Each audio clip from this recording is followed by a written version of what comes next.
An important concept in mechanical vibrations and also in dynamics is known as the degrees of freedom. The degrees of freedom is basically the number of different independent types of motion a system can perform. So we can define it as the number of different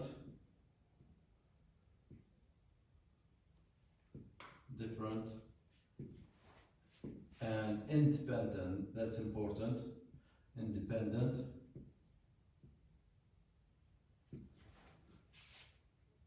types of motion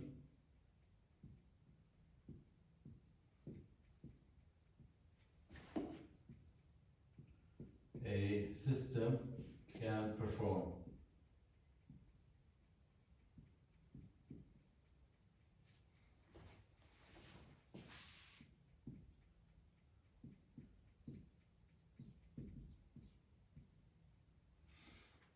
Now, in 2D dynamics, which is the scope of our course here, a rigid body can perform three types of motion. If we assume a rigid body, this rigid body can perform a transverse motion,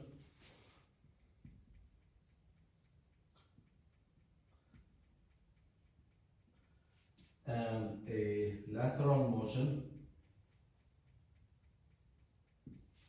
and a rotation.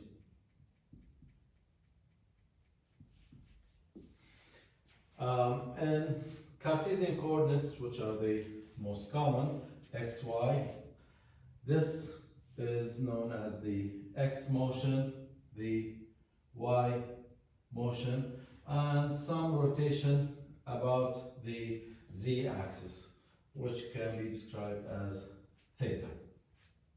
So every rigid body has these three types of motion, or 3 degrees of freedom. So in 2D dynamics, every rigid body has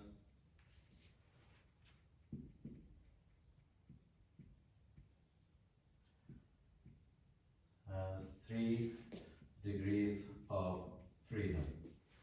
So if we have multiple rigid bodies, let's say we have n number of rigid bodies, or n number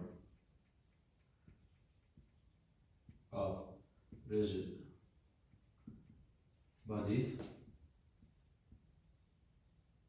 in some system, the number of degrees of freedom is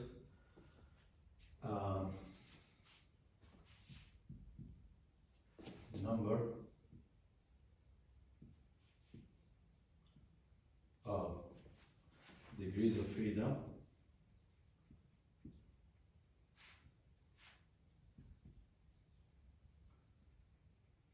is 3 for each rigid body, becomes 3n.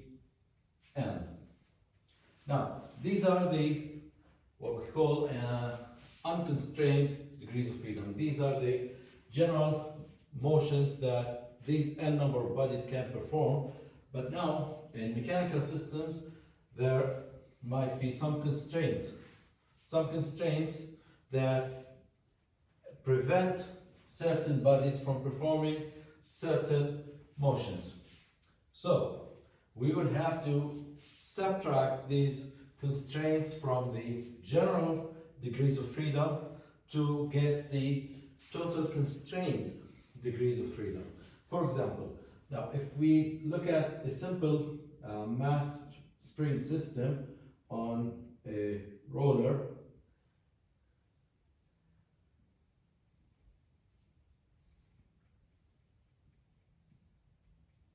now if this motion is x, now if we consider this mass m as a rigid body, we know that it can move in the x direction. The number of degrees of freedom should be 3 because it's one rigid body. But now we will have to subtract some constraints. This rigid body cannot move in the y direction, so we have one constraint due to the y constraint, and this body also rolls horizontally, so it does not perform any rotation. So the angle theta is constrained to 0, so I will have to deduct another degree of freedom for theta equals 0, and I will end up with only 1 degree of freedom for the system. And that tells me that this system can perform only one type of motion, which is basically the horizontal motion of the mass back and forth, and that's 1 single degree of freedom for this system. Now let's consider the following system. This system is a system of two masses connected by a cable running on a pulley, and M1 is connected to the wall by a spring. Now, a common mistake is that when inspecting this system, okay, we have two masses, then we have 2 degrees of freedom. No, that is not true. We will have to examine the system and count the number of unconstrained degrees of freedom, which is 3n, and then start deducting constraints. For example, M1 can move in the x direction, but does not move in the y direction, and does not perform any rotation, continues to move horizontally. So we have two constraints here. M2 can move in the vertical direction or the y direction, but cannot move in the x direction and does not move any or perform any rotation. So theta is 0, continues to move vertically. So the degrees of freedom in this case, in this system, is 3 times n, 3n, and n is the number of rigid bodies in the system. We have 2 bodies, so 3 times 2 minus, we have 2 constraints for M1, and we have another 2 constraints for M2, so that's minus 2. And there's one extra constraint, which is the distance between the 2 masses, M1 and M2. The distance between the 2 masses is constant because it's the length of the cable. So that adds one more constraint, minus 1, and that makes the system 6 minus 2 minus 2 minus 1, which is 1 degree of freedom. Now, if I make a slight change to the system, let's say I cut this cable right here and insert a spring instead of the this part of the cable. Let's add a spring here. Now what does that do? What happened here is that basically I cancelled the distance constraint. Now the distance between M1 and M2 is no longer constant because the spring can stretch and compress. So this distance constraint is removed, and with a spring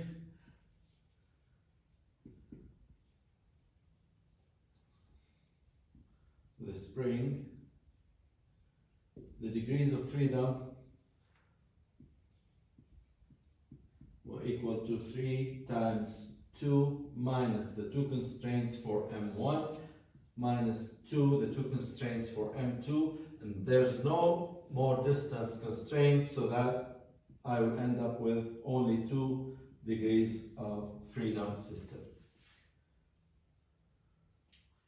Let's also consider this example. We have a wheel connected to the wall by a spring and to another mass by another spring and a cable running over a pulley, and this will be a massless pulley,